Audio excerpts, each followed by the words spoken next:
One thing people make the mistake of, they're too short-sighted. They're not looking down the road. And there's a myth out there that I'm going to be in a lower tax bracket when I retire. We don't know that, but are you planning to retire at less of a standard of living than you have now? Don't you at least want to be equal? And when you have 365 days a year to spend the money because you're on a permanent vacation for 30 years, maybe, you got a lot of time to do stuff and spend money.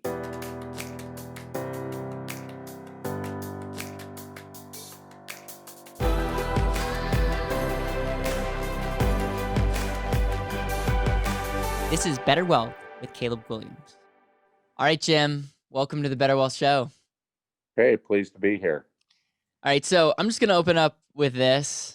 You've been doing this a lot longer than I've been alive. You have almost every designation there is. You have a very popular Real Wealth weekly podcast that goes out to a lot of financial advisors. So you're very much known as one of the thought leaders in our space. I've had the pleasure of staying at your house, going to a Packer game, and just really growing with your company because I just love what you guys are doing. You have an incredible daughter who does so many things, and quite frankly, I think she's one of the real reasons why you guys are so successful. And so thank you so much for taking time, being on the show. What I would love to do is get a little bit of your backstory, but then I want to jump into current events.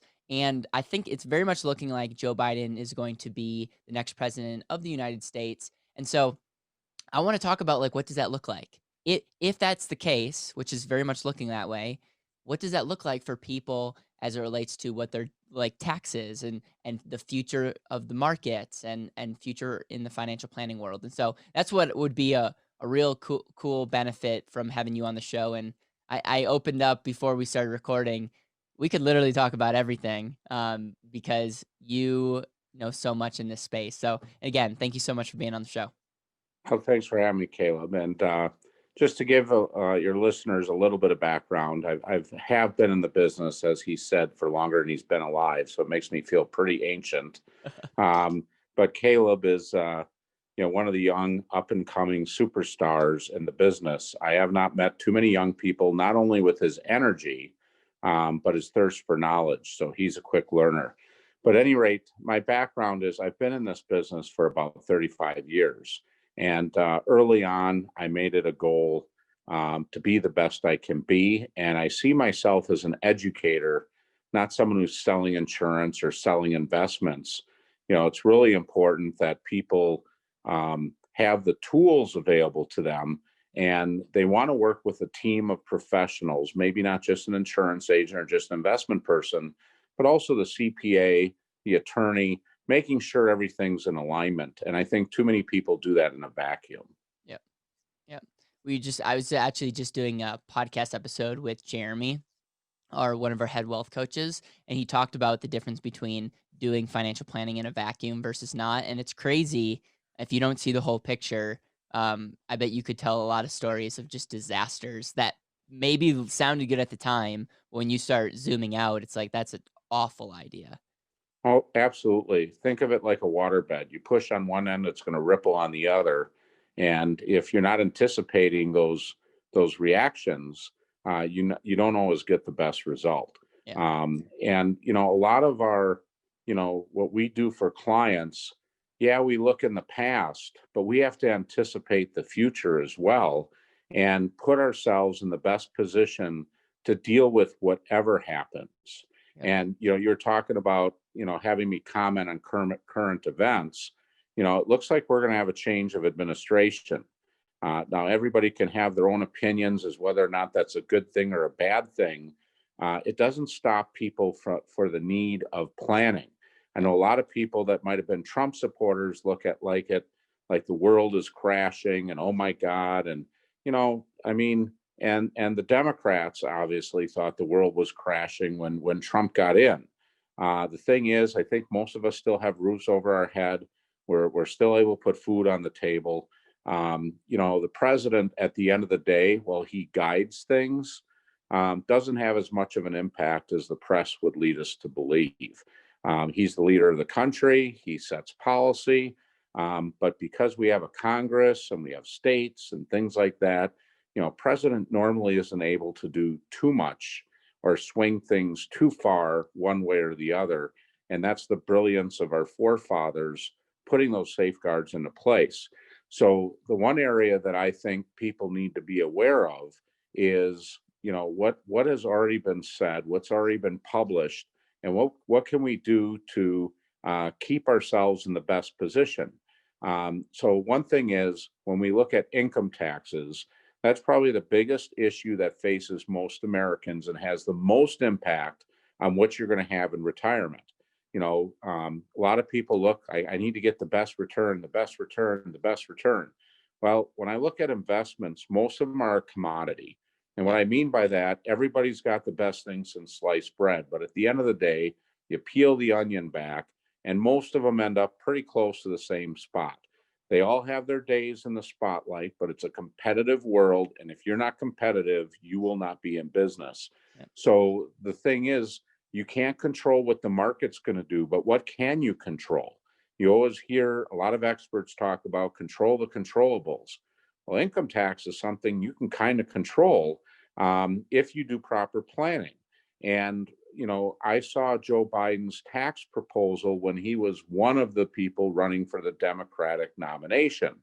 And in that proposal, I will tell you, of all the Democrats, Joe Biden had the least proposed tax increase. They all proposed tax increases, but Biden's was the least. So that's the good news if we have a Democrat in office.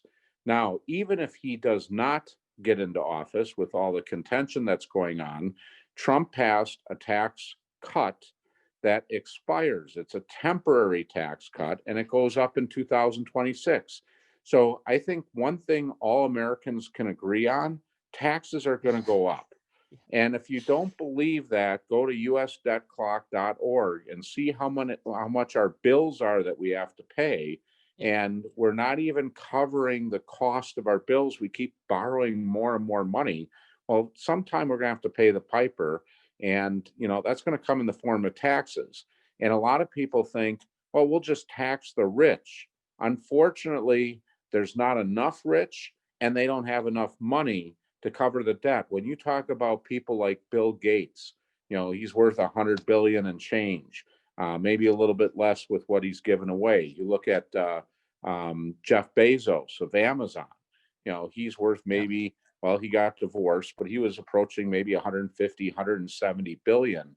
Our debt is counted in trillions. Our unfunded liabilities of Medicare and Social Security, that isn't even counted in our debt. You start adding that stuff, you're north of $100 trillion. We don't have enough Bezos and Gates around to cover that debt. They have to cover that debt with everybody's money.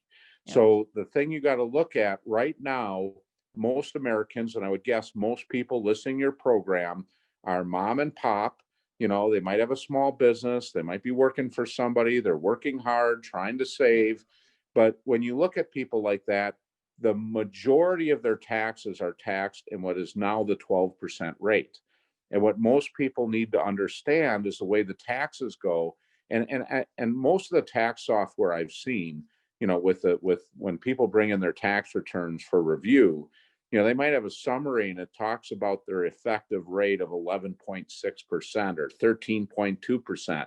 That's the most misleading number that there is. All that is taking the facts and telling people, here's your average tax that you paid. That you can't plan with that.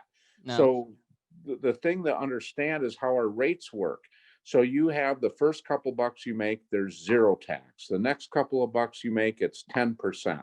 The next couple of bucks you make, and it's actually a pretty steep step, it's at 12%. Well, we're scheduled to go back to 15 without any change of administration. That's a 25% increase in the taxes that you're paying in that bracket. So for example, if you're paying $4 or $5 grand in taxes, you had 25% on $4 grand, that's $1,000 or $1,250 if it's 5,000. That's some pretty serious money. That might be your electric bill for the year.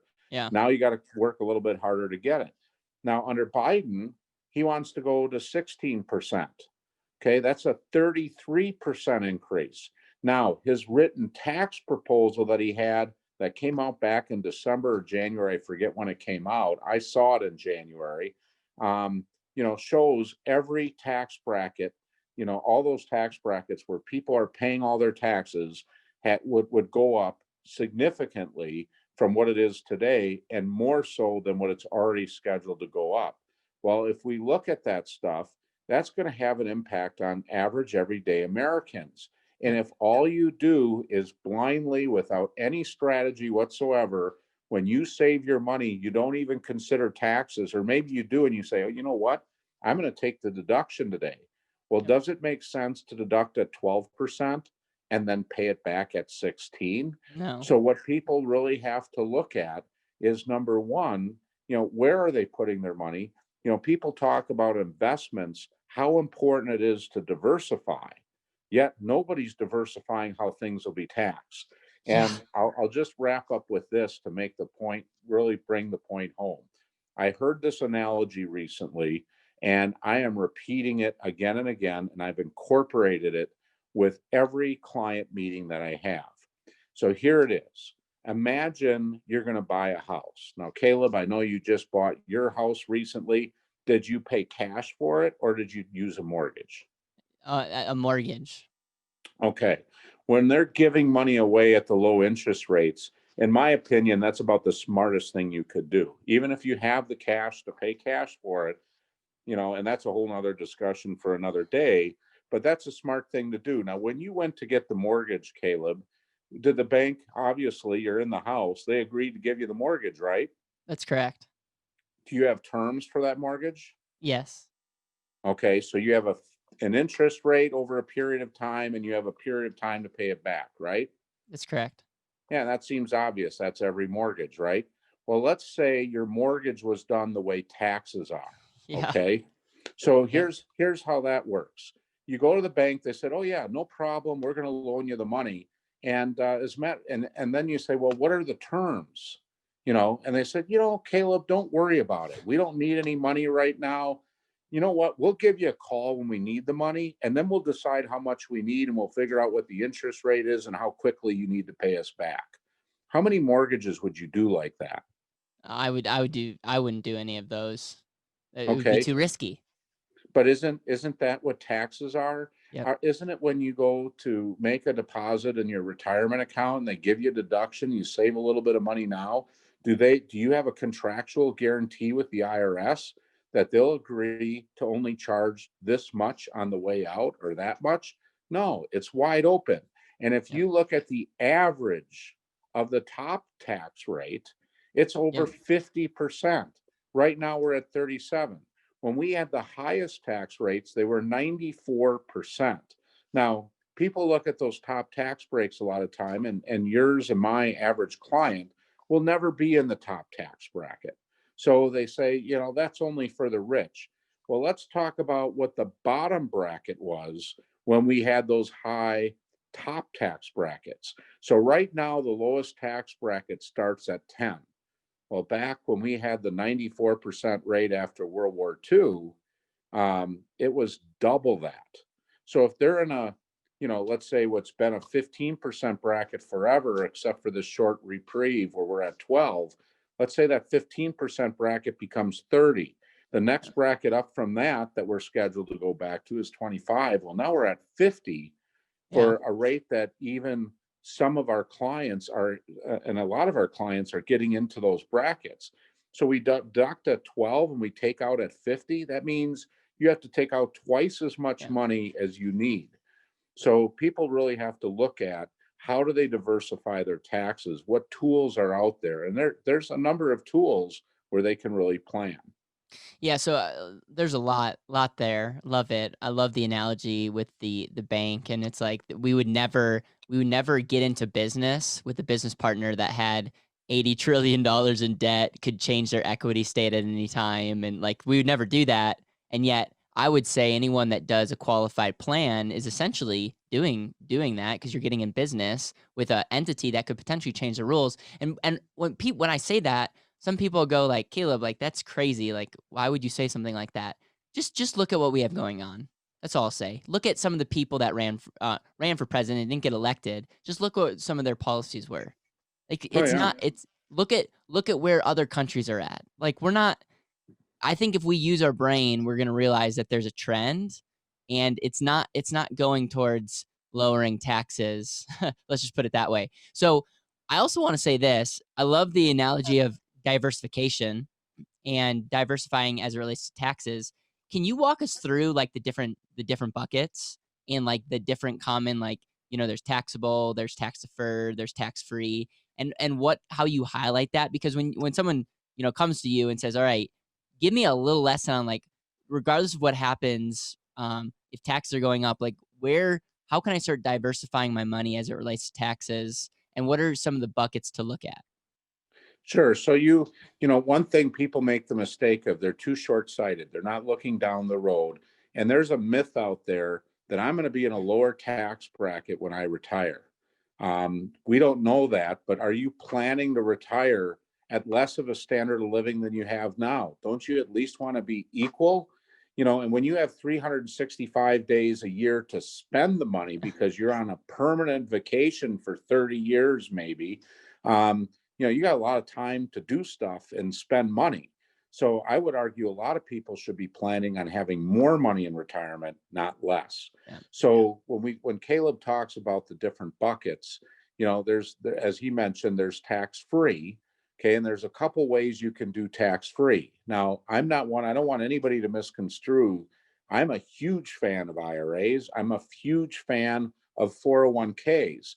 And with a little bit of strategy, I find, first of all, most people put it all in one or all in the other. Yeah. And most people are not optimizing. So one thing is you might even split it. There might be up to a certain point, it might be worth to take the deduction, because let's say you have $10,000 in the next higher bracket. Maybe there's a real good chance you will be in a lower bracket when you draw out because you're close to retirement. Well, then it makes sense to deduct it at that high rate. So when you take it out, it's at a low rate. But we also have Roth retirement accounts. And one of the benefits of these retirement accounts is in every state of the union, 401ks are 100% creditor protected. Depending on what state you live in, IRAs have all different levels of creditor protection. And that's something you should talk to your advisor about, what it is in the state that you're in. So on a tax deferred basis, that's the traditional retirement account where you're getting the deduction today. You don't pay any taxes till you pull it out, but then it's all taxable later. Yeah. Well, then there's also another tax deferred bucket that Congress has provided for us, and that's in the form of annuities. Annuities are what every pension is an annuity. It's a form of an annuity, and I think a lot of people make the mistake of hearing one type of annuity getting hammered and they think all annuities are bad. Yeah. All annuities can be good and all annuities can be bad. What's important is you're doing the right tool for the job.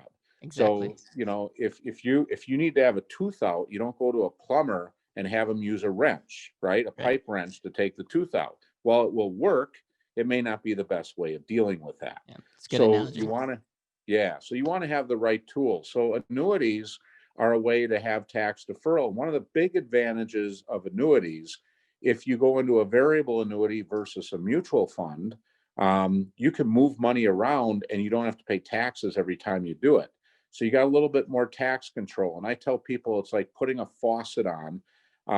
Instead of having your water just run all day long, you turn it on when you need it, you turn it off when you don't. So you have some tax control there, but it also can be a big tax trap. So you need to be in the right frame of mind and have the right strategy based on your unique situation. You also have kind of tax deferred sometimes in the form of long-term capital gains. If you invest in a stock, a lot of times if they pay dividends, they might be tax qualified, which gives you some tax advantages. As it grows, you don't pay any tax, but when you sell it, then you have a capital gain. Now, there's some ways to get around that, and there's not enough time to get into that. You also have the tax-free bucket, and typically with that, you have the bucket of putting money in, and it's maybe after-tax dollars. That's what your Roth contributions are to retirement accounts. But you also have cash value life insurance. And one of the big benefits of cash value life insurance is the money grows tax deferred. You put it in after tax, it grows tax deferred. And if you want to access the policy through withdrawals or loans, you're able to access that money tax-free, and the loan gets paid off with a tax-free death benefit. So what I tell a lot of people, if you feel you need life insurance anyway, it's another way to diversify how taxes are paid. Because if you have everything in retirement accounts, and let's say you did all Roth IRAs, well, if they change the rules there, well, now all your eggs are in one bucket. They could change the rules with life insurance. So I also don't tell people do everything in life insurance. It's important to be diversified. And if you have a need for life insurance anyway, it's a great tool to have. Now, one of the couple side notes, like with a Roth IRA, to be able to get money out for at any time for any reason, completely tax-free, you have to be 59 and a half. With life insurance, if you do it right, you can get money out tax-free at any age. Now, there's a lot more moving parts to this. So people need to be careful. They need to understand the products that they're buying. But it is something that I look at, for permanent life insurance, whether or not you want the money invested in the market or you want ironclad guarantees. I mean, I've got a lot of people using, instead of having their money in a money market or savings account, earning something that starts with a 0.0 something, most life insurance contracts can pay a little bit better. And if you need the insurance anyway, it's a great tool. So I hope people listening to this understand there's a lot of options, but most people decide on one option. I'm going to put money into my retirement. They blindly put it in, and the plan could change 6 times, but they don't change what they're doing. And they're not even, a lot of cases, not even taking advantage of the match. Same thing with life insurance. People are buying all this term insurance, which might be a good fit for them. But if they need the life insurance beyond that term, so for example, when the main reason I see for life insurance is to replace lost income. And if you got a husband and wife and they're in retirement, what income is at risk? They're retired, right? But what about Social Security? What happens when one spouse dies? They lose a check. And I see a lot of people say, well, it's only $800 or $1,000 a month. Well, they say right now, the safe withdrawal rate is somewhere between 2 and 3%. That $1,000 a month is like having 300,000 or 350,000 in investments generating income for you. Yeah, Jim, can you talk a little bit about the safe withdrawal rate? I had Dr. Wade Fowle on. I had Jason Sanger. They talked a little bit about that, but I would love to hear how you go through that. And I just want to reiterate, I had Ted Benna, the guy that is really noted for discovering the 401k, and his whole thing was, listen, the 401k has helped so many people across the country that would have never saved money in the first place, save and invest money. So it's the person that says this thing is bad or this thing is bad needs to take a step back and say, what results are we getting? And there's no such thing as a bad product. It's just, I like the tool analogy. Make sure that you have a tool that does what you want to do. And so love that. How do you explain the safe withdrawal rate? And then what I want to do is I want to talk about, like, as we forecast the future, what big disasters do you see coming up? Like, it's just very clear to me that people have no money, and I feel like something needs to change, and I don't know what that exactly is, but I think a lot of people are sensing it.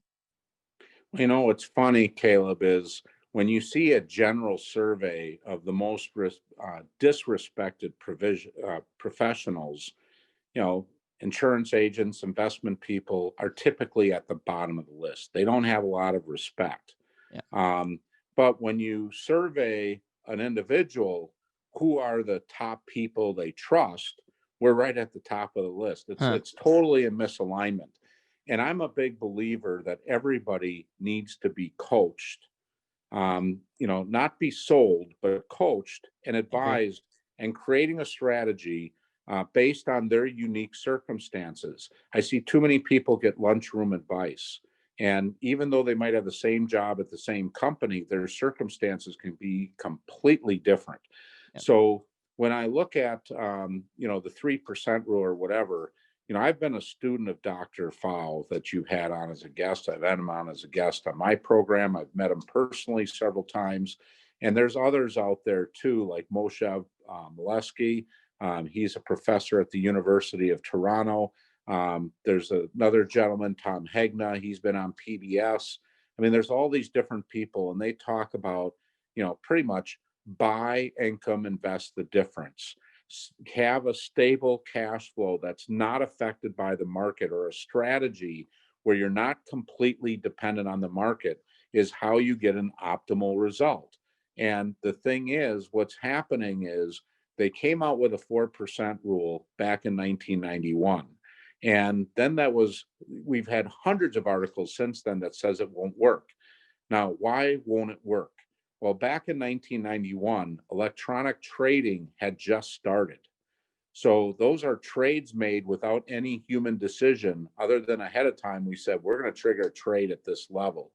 And in 1987, many people might remember October 19th, we had one of the biggest drops ever in the market, and it all happened just in one day. Well, that was triggered because of electronic trading. It went into a free fall. So that had a big impact. So when they did that study, they went back over the history of the market. Most of it was with people making decisions, not an automatic trade. So because of that, we have much more volatility than we ever had. And that matters when you have to start drawing out. In addition to that, we had much higher interest rates in 1991, and our historical interest rates, like if you look at the U.S. government bonds, I mean, they've probably been 4 or 5% for almost forever. And now we've got interest rates where I heard the feds are at 0 or close to 0. Well, when you have, that's usually your safe money. Well, if you can't earn any money on your safe money, I mean, think back when CDs were paying 14, 16, 18%. Yeah. Now it's been a long time since a CD starts with a digit in front of the decimal point. So when your safe investments aren't earning anything, in order to get more of a withdrawal, you have to put more money in the riskier investments to get the return that you need. And that's a recipe for disaster. Right. So I like to separate the income from the assets to create more safety. And then the third thing that's happening that really affects the ability of that to work, when they did that study, they said, what was the safe withdrawal rate to not run out of money at life expectancy? Well, the unfortunate thing about planning to life expectancy is none of us know our own life expectancy. We don't have a crystal ball. So it's an average. So just as many people live beyond that as die sooner. So the problem is, one of the problems is people are living longer than they were in 1991. So if you don't cooperate and die at 83 years old or 85 years old, well, it's not a, I tell a lot of people now, you're 85, you run out of money, you won the lottery, you live longer than your neighbor did. But here's the harsh reality. Walmart's not hiring greeters anymore. So what are you going to do when you run out of money? And who knows? McDonald's may not have anybody saying, would you like fries with that available? I mean, they're replacing their counter people with robots. So what's an 85-year-old going to do when they run out of money? Not a lot of options. So, to think that you might be able to take out, I've seen people that want to take out 6, 7, 8% withdrawal rate. That's just not, that could work if the stars align perfectly for you. But the reality is it probably isn't. So if you focus on things that are stable and you look at the taxes, if you can save 20%, 30%, 40% on your overall tax rate, and we could spend hours just on this, but if you can just save some money on taxes, you don't have to take as much risk to overcome that hurdle of the tax rate. That's super key. And so just to summarize, more volatility, lower interest rates, living longer is not a great combination for taking out more money. So I think Right. that was well said. Do you have any like do you have any predictions of like next 20 years what we're going to see? Because I just see this is what I see.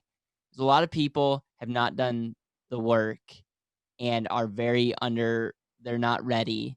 And you look at where our workforce is going, like you're right. If when you're 75, 80 years old, you're not going to get another job.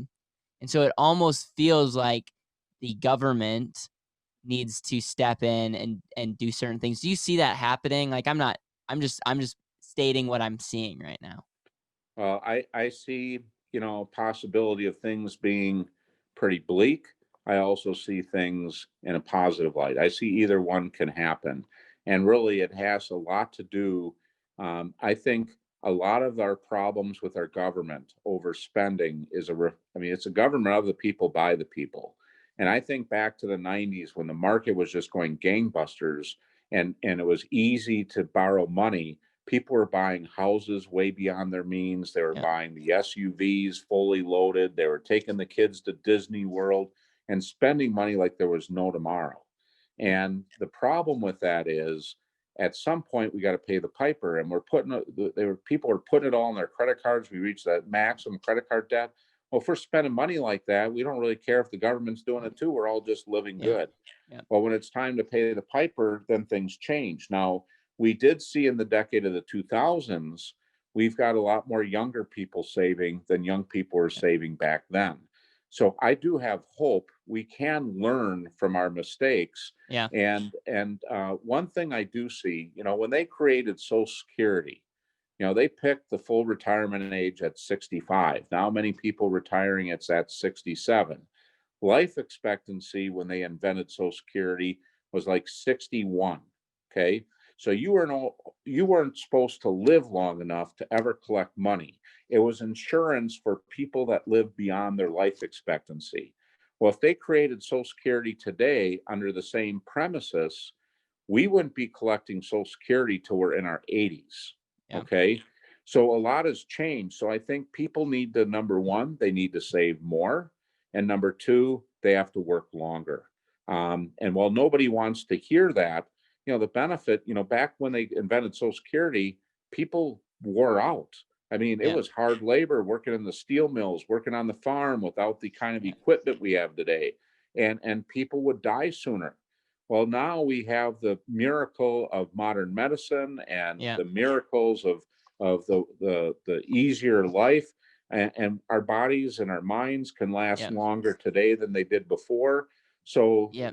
does it make sense to work another 5, 6, 7 years? Yeah. And maybe It's it's not. so interesting that like Yeah, retirement, like who invented retirement? Why is it 65? Like why do we I think this is also if you're in your 40s and you're not loving your work, really think through is do you want to spend your precious time at something that you don't love? I mean, that's the so other you message is like if you hate work, maybe you should find another job.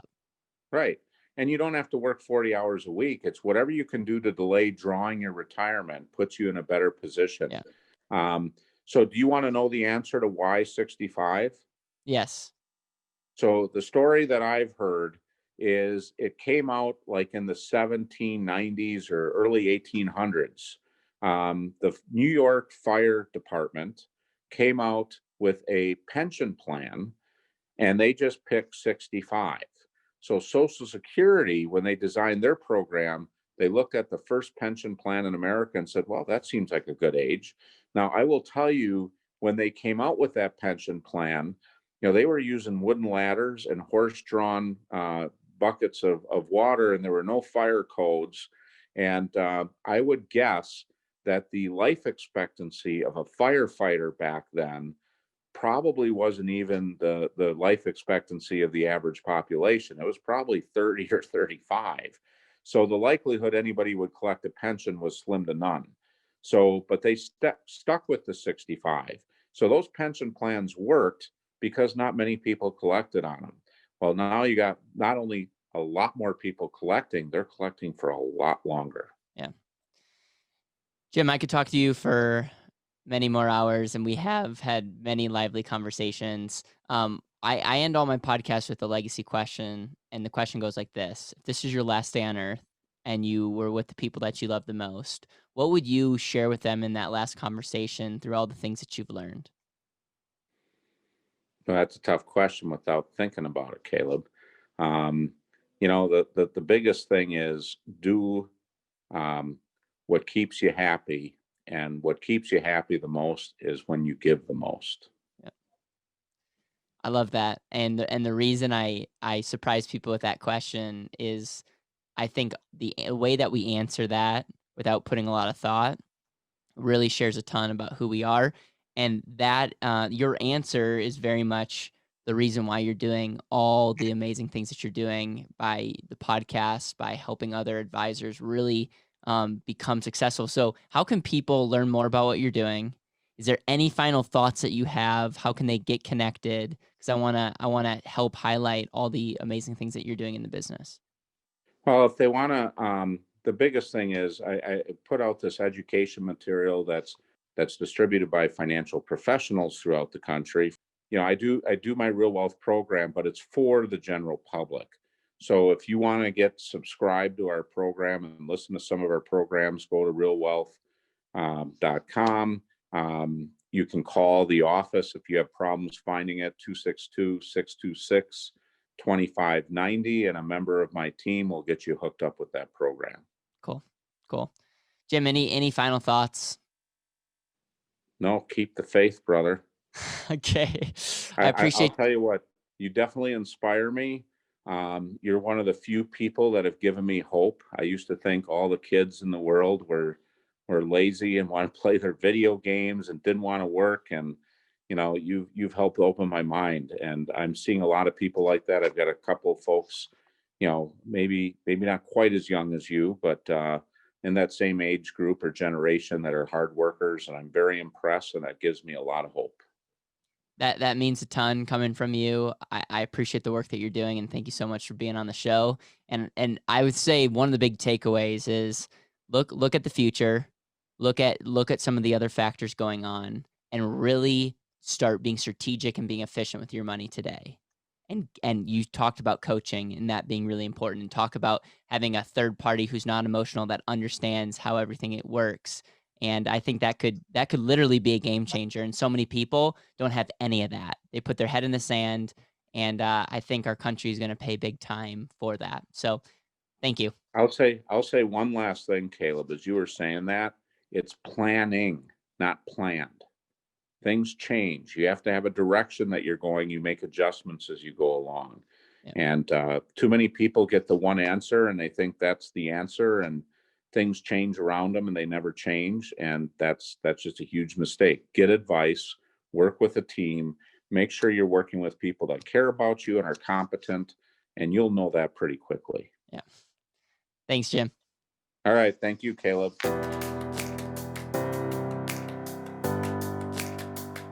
Thank you so much for listening to the Better Wealth Podcast. It would mean the world to me if you could hit subscribe, leave a review, and share this with the people that you know and love.